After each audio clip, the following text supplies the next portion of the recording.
How can you recover your heart after a major injury when your heart was pushed to the edge of its limit, but thanks to a miracle?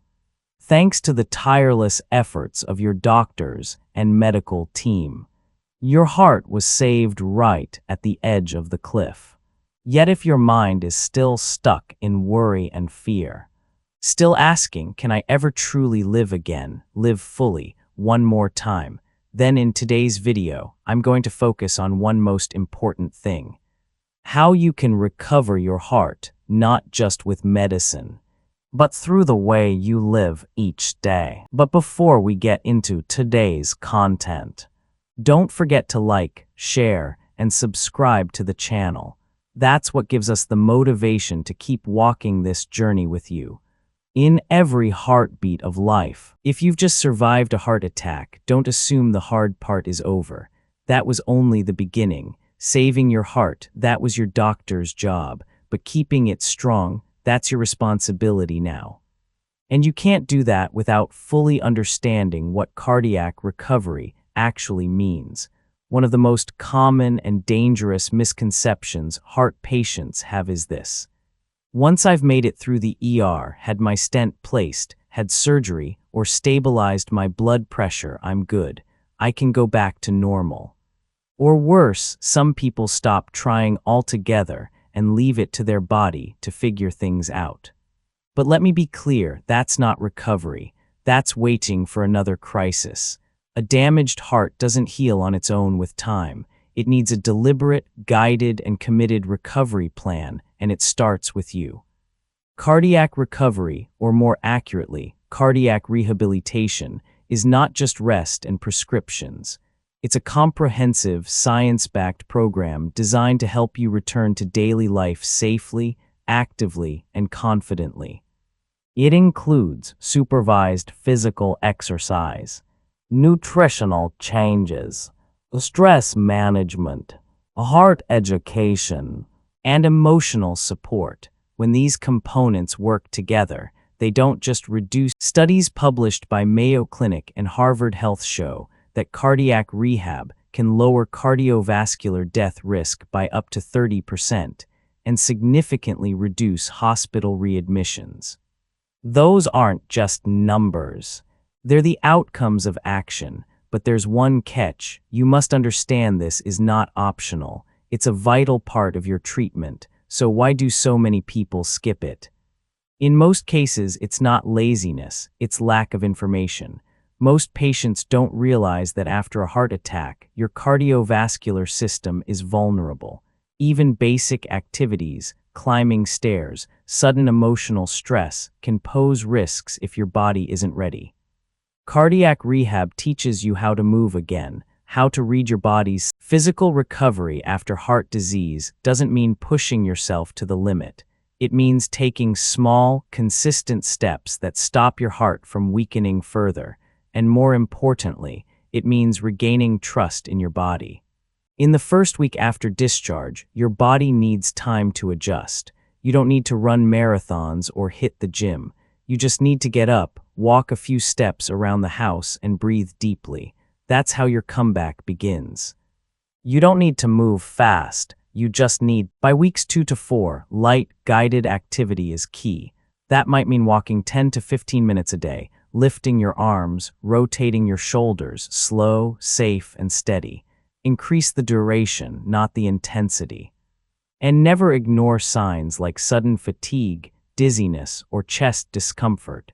Those are red flags telling you to pause. By week 5 and beyond, if your body is responding well, you can gradually walk faster, practice controlled breathing exercises, or use a stationary bike.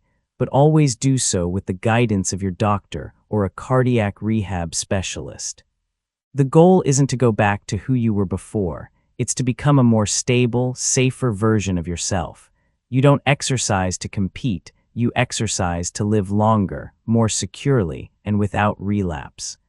The most important part of physical recovery isn't which workout you choose.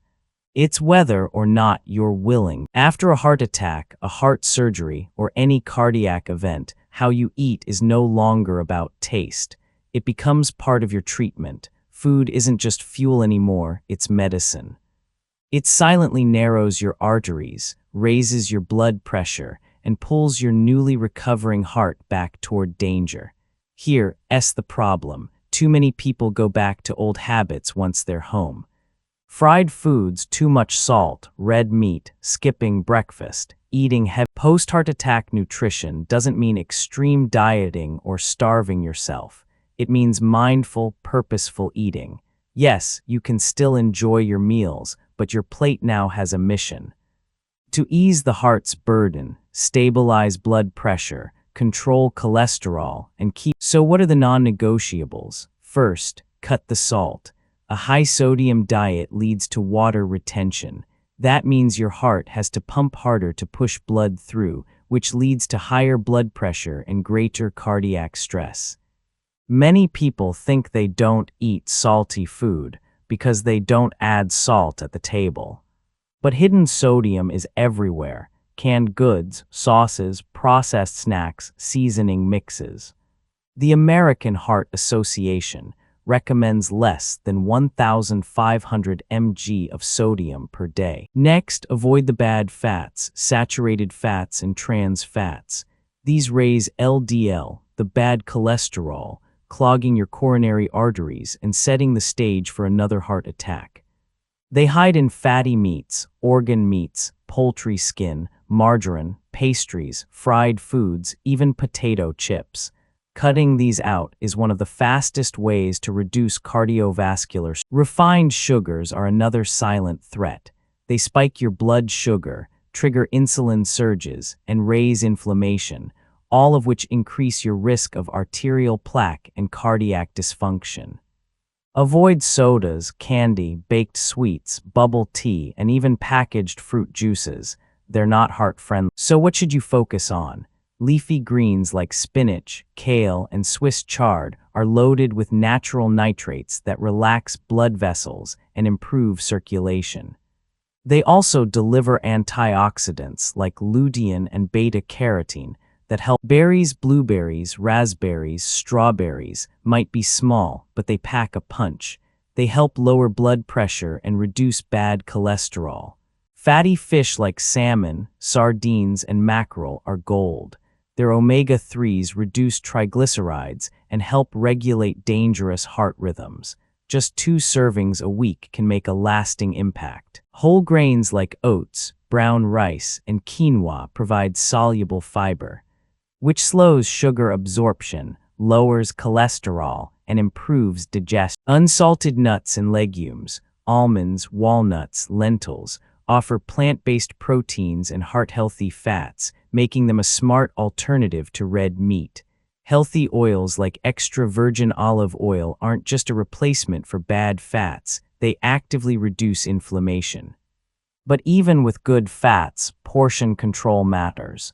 2 tablespoons. Now here's something many people overlook: how and when you eat. Stick to 3 balanced meals a day. Avoid skipping meals and don't overeat at night. Dinner should be light and finished at least 2 hours before bedtime.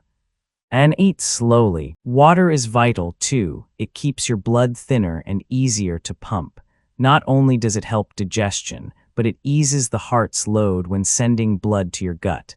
But if you have heart failure, don't overdo it. Follow your doctor's advice, typically around 1.5 to 2 liters a day. After a heart event, most people focus on medications, diet, and getting back on their feet physically. But there's another factor, just as important, if not more, that can determine whether you truly recover: your mindset. This fear is real. It's a natural psychological response after a life-threatening health scare. But if left unaddressed, it doesn't just weigh down your mind, it can slow down your body's recovery too. Because a heart that's always afraid is a heart that can't beat freely. In fact, research from Harvard Medical School and the Mayo Clinic has shown that patients who maintain a positive attitude, set clear goals, and believe in their ability to heal recover faster, relapse less, and live longer. Put simply, your emotions don't just affect your mood, they affect your circulation. Chronic stress triggers cortisol, which raises blood pressure, disrupts your heart rhythm, and keeps your body in a constant fight-or-flight state. That's a direct path to chronic heart failure. So, what can you do to protect your mental? 1. Acknowledge your fear, but don't live in it. It's okay to worry, but don't let your thoughts spiral. Instead of asking, what if it happens again? Ask, what can I do today to keep it from happening again? 2. Silence the inner critic. Phrases like, I can't do this anymore, have no place in your mind. Replace them with, I'm still healing. I'll take it one step at a time.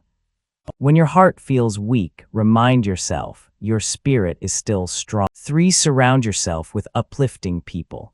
Being around constant negativity drains your willpower, but spending time with others who have walked this road and made it through shows you're not alone. Consider joining a heart recovery support group. 4. Practice gratitude every day. Instead of counting your aches, count your wins. Today I walked further than last week. Today I made a better food choice. Gratitude calms your nervous system, lowers blood pressure, and reminds you life is still full of meaning. 5. Laugh again, live again. You didn't survive to live in fear. Let this heart attack be a wake-up call, not a life sentence. Live slower, live deeper, but don't give up living. You can take your meds, eat your veggies, and do your rehab exercises perfectly. But if your mind stays trapped in fear, doubt, or despair, your heart won't fully heal. On the other hand, a strong, hopeful mindset, one that embraces change, accepts the setbacks, and chooses to move forward, is the most powerful medicine you'll ever take. A heart that's been damaged needs long-term care. The threat of recurrence is always there, quietly, unexpectedly, unless you take control. And that starts with 2 critical habits: taking your medication exactly as prescribed, and never skipping your follow-up appointment. Let's talk about medication first. These aren't over-the-counter painkillers, they're life-preserving tools. Each pill you're prescribed serves a vital role. Blood pressure meds ease the heart's workload. Blood thinners help prevent dangerous clots. Statins lower cholesterol and stabilize plaque in your arteries. Beta blockers regulate heart rate and reduce the risk of sudden cardiac death.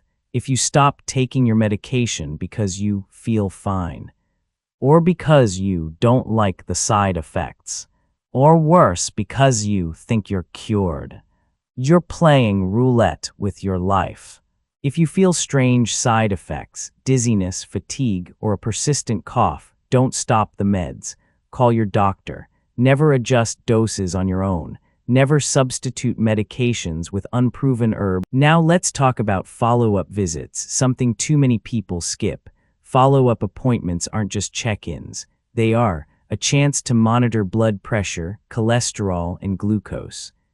An opportunity to tweak medications as your body changes.